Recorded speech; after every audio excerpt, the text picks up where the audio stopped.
Assalamualaikum warahmatullahi wabarakatuh. Astaghfirullahaladzim, astaghfirullahaladzim, astaghfirullahaladzim, astaghfirullah.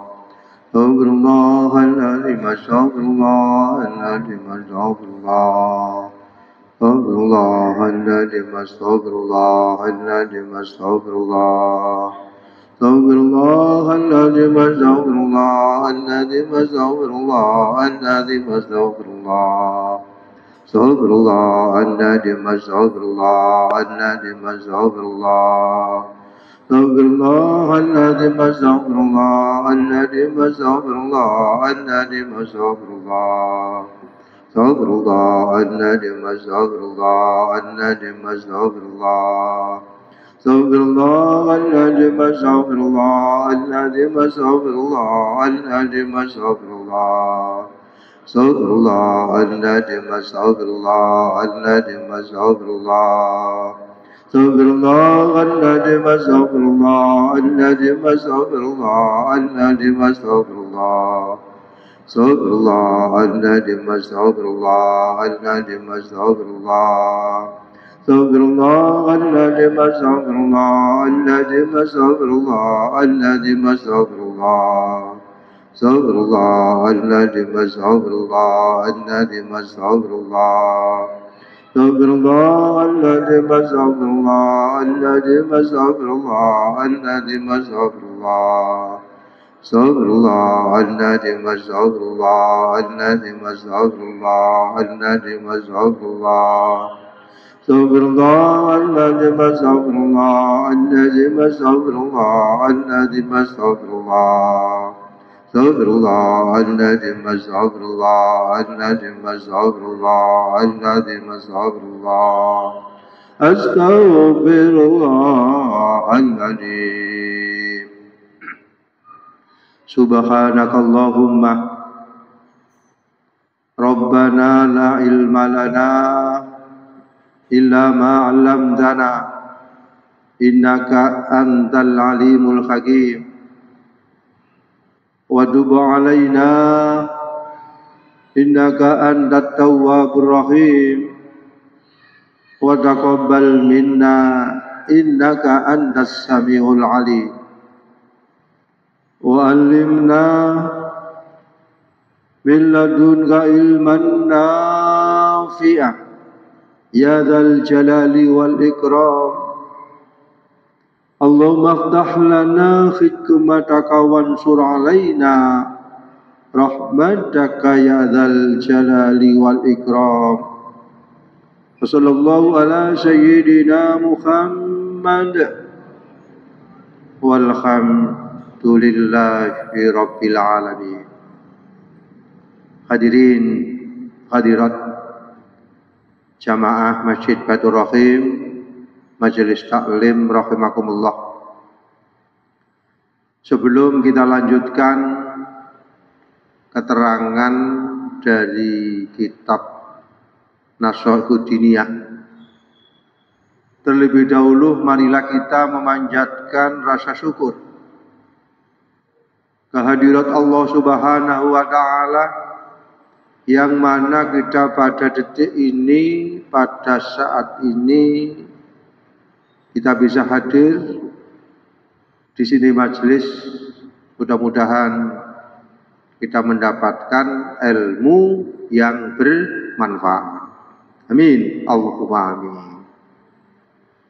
Khamis yang lalu kita berbicara tentang kasih sayang,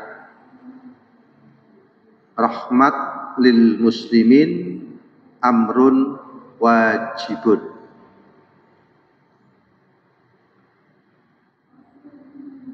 Kasih sayang kepada sesama muslim itu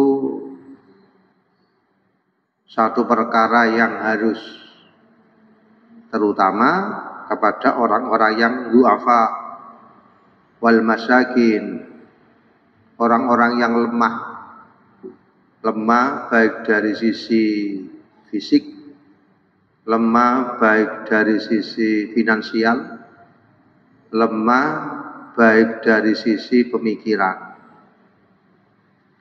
Kemudian wal masyakin, orang-orang yang miskin, yang diuji oleh Allah. Kemudian wa ahlil balayah, orang-orang yang kena balak. Begitu juga wal masyaqib, orang-orang yang diberi oleh Allah diuji dengan musibah. Tentunya semuanya itu kita harus punya rasa kasih sayang, rasa empati kepada orang-orang yang mendapatkan ujian dari Allah Subhanahu wa taala itu. Akan tetapi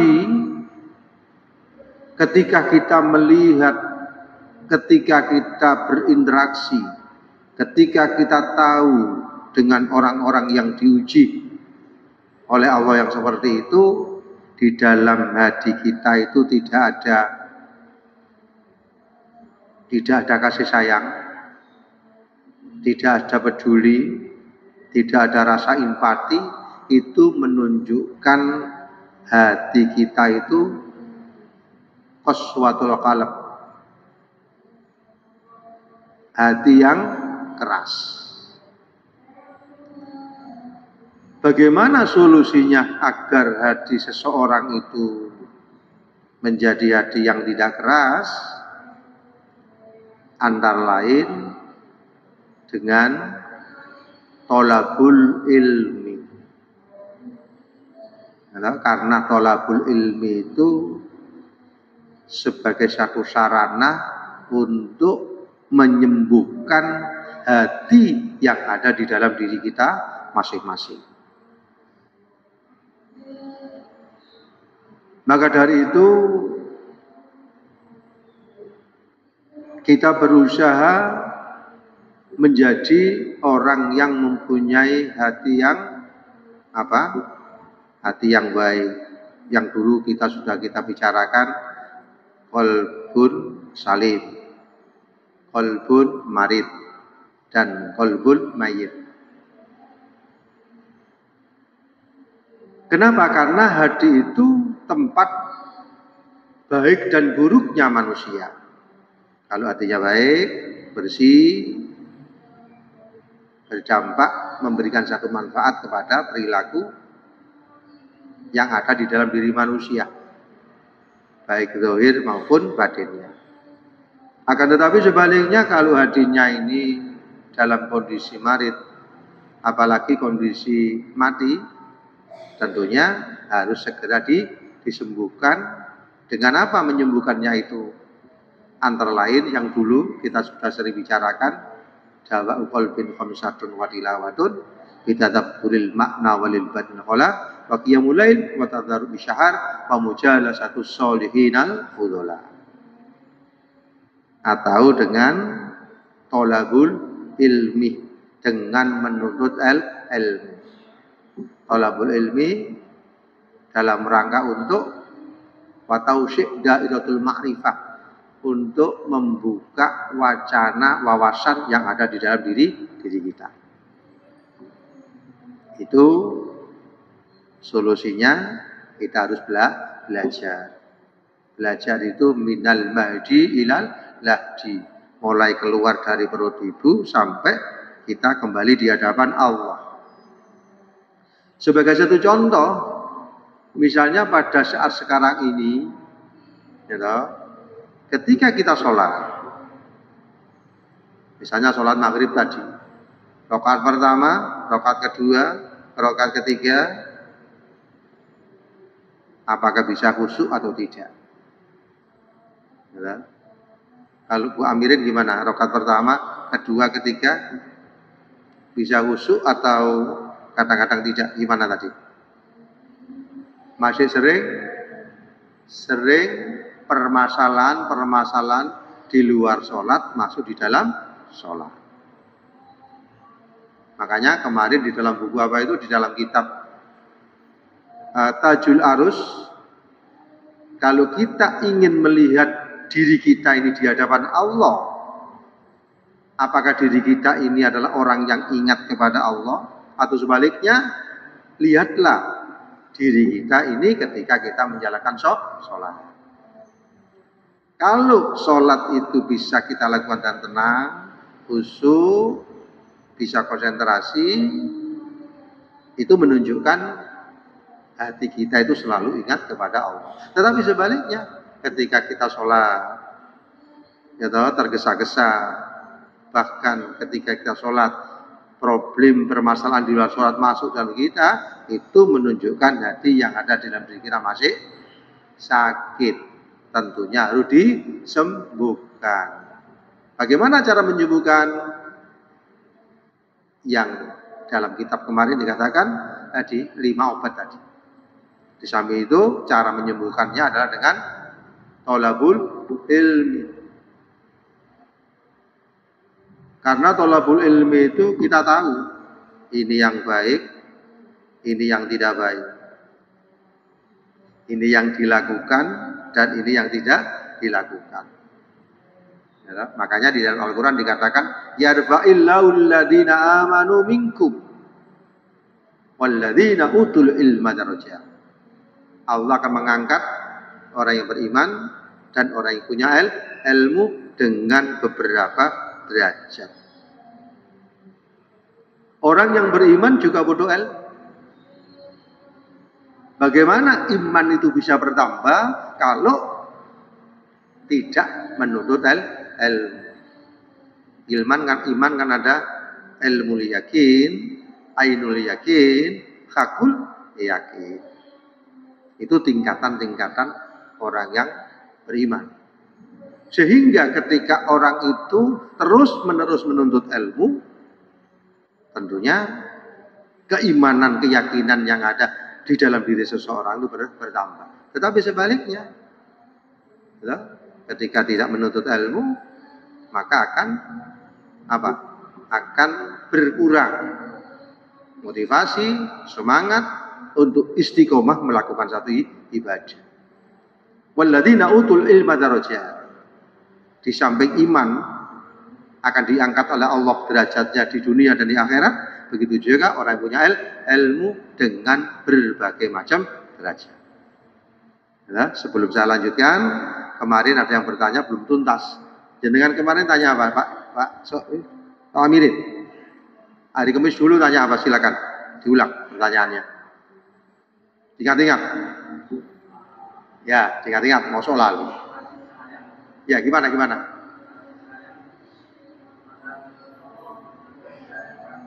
Oh, gimana?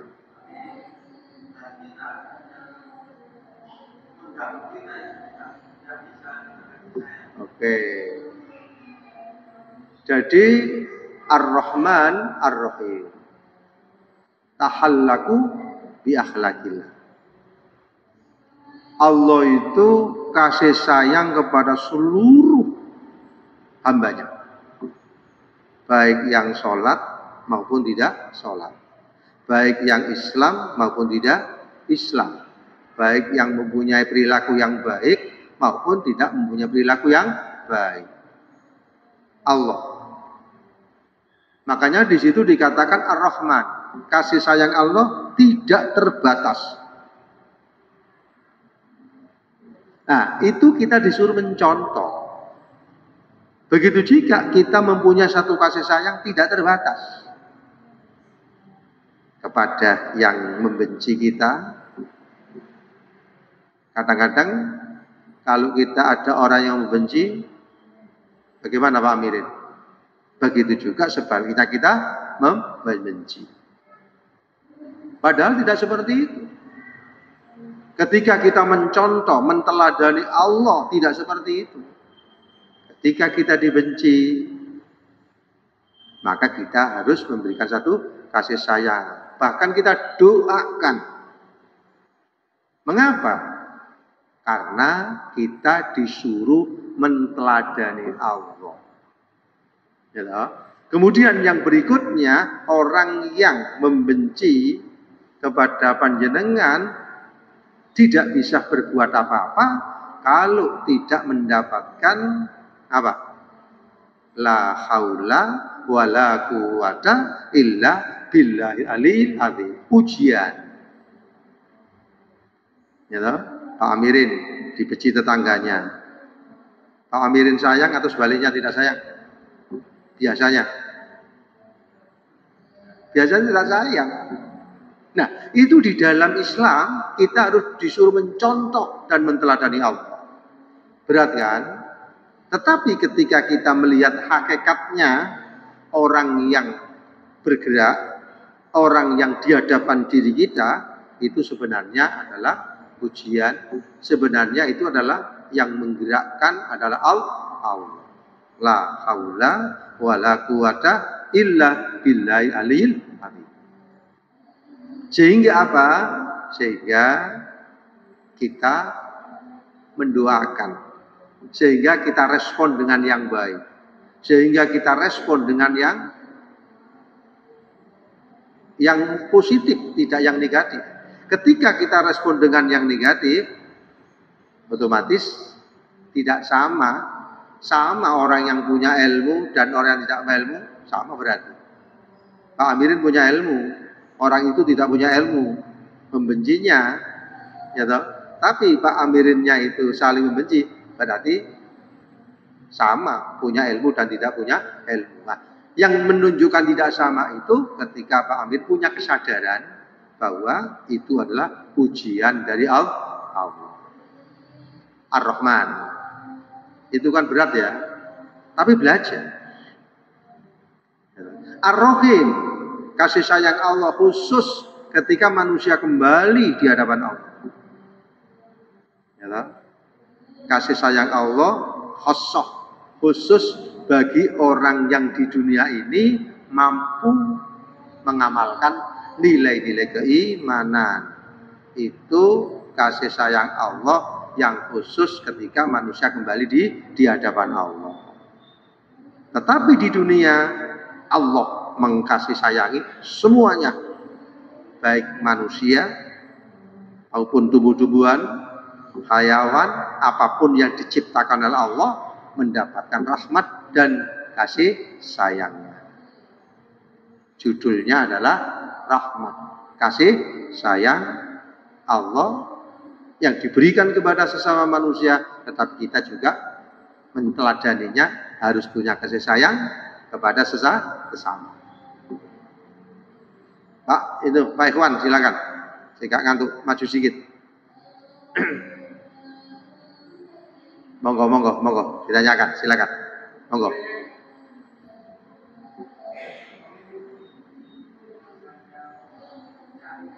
Ya, cari ilmu.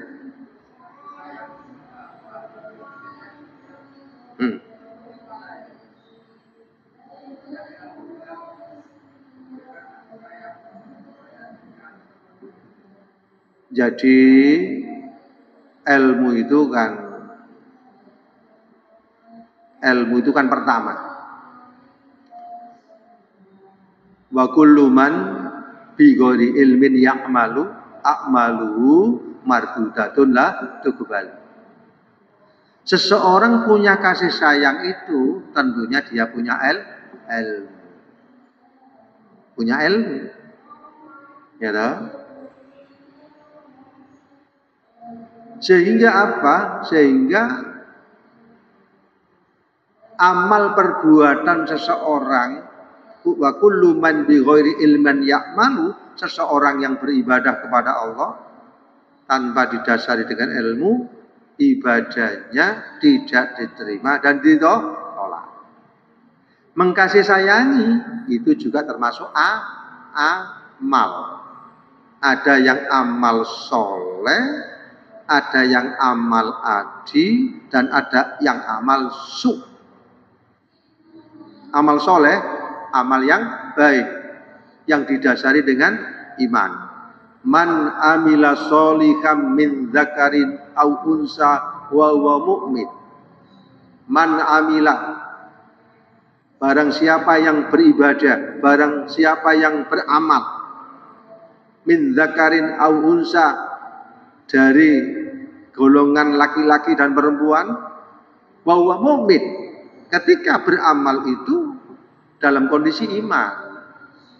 Pak Ikhwan datang ke sini atas dasar iman. Ikut jamaah maghrib atas dasar iman.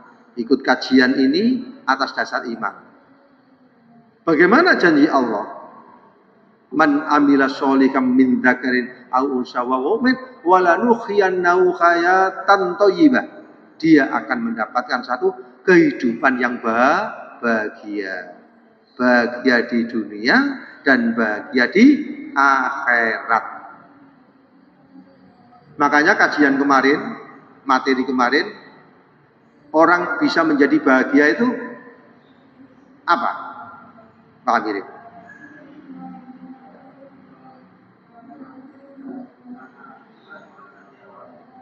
Orang bisa bahagia itu karena ridho wal yakin. Apa ridho itu? Menerima. Menerima apapun pemberian dari Allah. Misalnya Pak Amirin kondisinya seperti ini, nerima.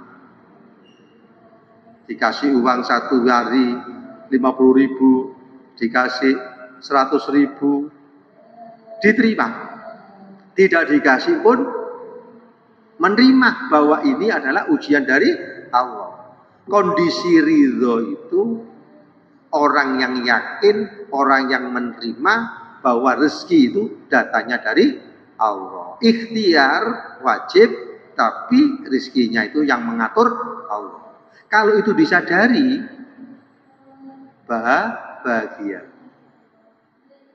Ya toh? Misalnya Pak Amirin usaha, bahwa usaha ini wajib, tapi berhasil dan tidaknya kewenangan Allah. Sehingga sudah ada persiapan, berhasil bersyukur, tidak berhasil sabar. Berarti hatinya itu ridho, akhirnya bahagia. Jadi orang yang bahagia itu menurut orang sufi antara lain ridho dan yakin. Apa yakin itu? Keyakinan yang ada di dalam diri manusia bahwa semuanya itu adalah yang mengatur Allah. Kita yakin bahwa di dalam iman kan amantu billah wa malaikatihi wa kutubihi wa rusulihi wa bil yaumil akhir wa bil qadari khairihi wa syarrihi. Takdirnya Allah baik takdir yang menyenangkan dan takdir yang tidak menyenangkan. Kita ridho. Sehingga yakin atau ridho dan yakin menurut seorang sufi itu sumber dari bahagia. Misalnya Pak Amir tidak ridho oleh rezeki 100.000 kurang, ya toh, 500.000 kurang, tidak mendapatkan rezeki, menggerutu dan susah, akhirnya tidak bahagia. Bahagia letaknya di mana Pak Amir? Dia hati, ya, itu antara lain seorang sufi mengatakan bahwa bahagia yang ada di dalam diri seorang itu ridho dan yakin. Makanya kita harus belajar bagaimana kita bisa menerima kondisi yang ada, bisa mensyukuri, ya, dan bisa meyakini dimanapun kita berada, ridho dan yakin ini menjadikan seorang bahagia. Bagaimana Pak Ikhwan? Ridho dan yakin. Ada pertanyaan Pak?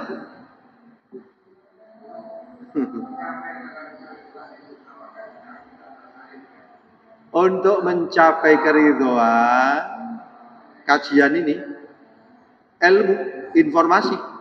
Oh, orang yang ridho, ridho itu kan menerima apapun keputusan dari Allah. Dikasih sehat dari mana? Dikasih diuji tidak sehat dari mana? Berarti kalau sehat bersyukur. Kalau diuji tidak sehat, sabar. Semuanya dari Allah. Ayo Mas, tanyakan.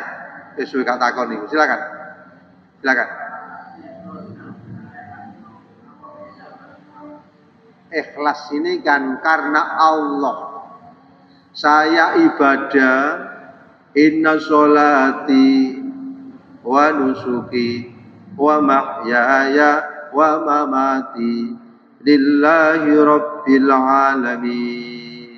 Salatku, ibadahku, hidup dan matiku untuk Allah. Pak Amirin sholat untuk Allah. Pak Amirin istilahnya istighfar dan sebagainya, apapun untuk Allah.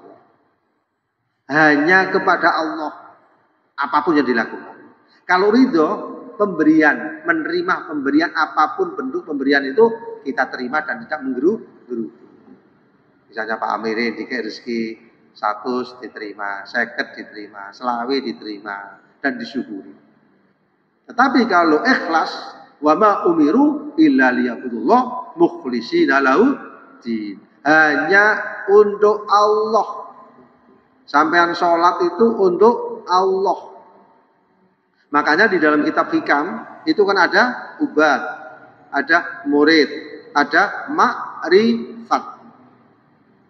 Ubad, orang yang beribadah kepada Allah, sholatnya gedu, puasanya gedu, sholawatnya gedu, perjuangannya gedu, tetapi kepingin surga dan terhindar dari neraka.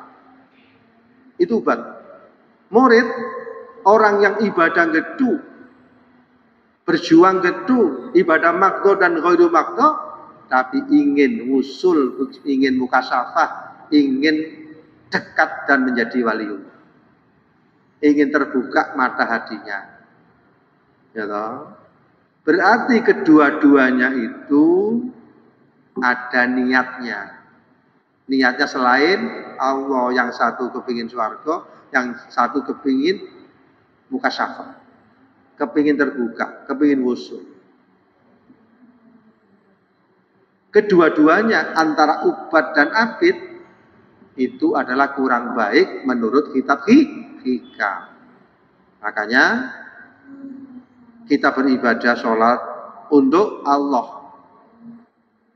Ya, untuk Allah. Masalah pahala, orang yang makrifat tidak mikir itu.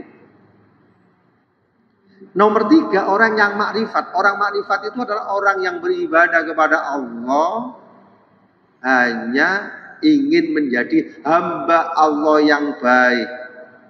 Wa ma khalaqtul jinna wal insa illa liya'budun.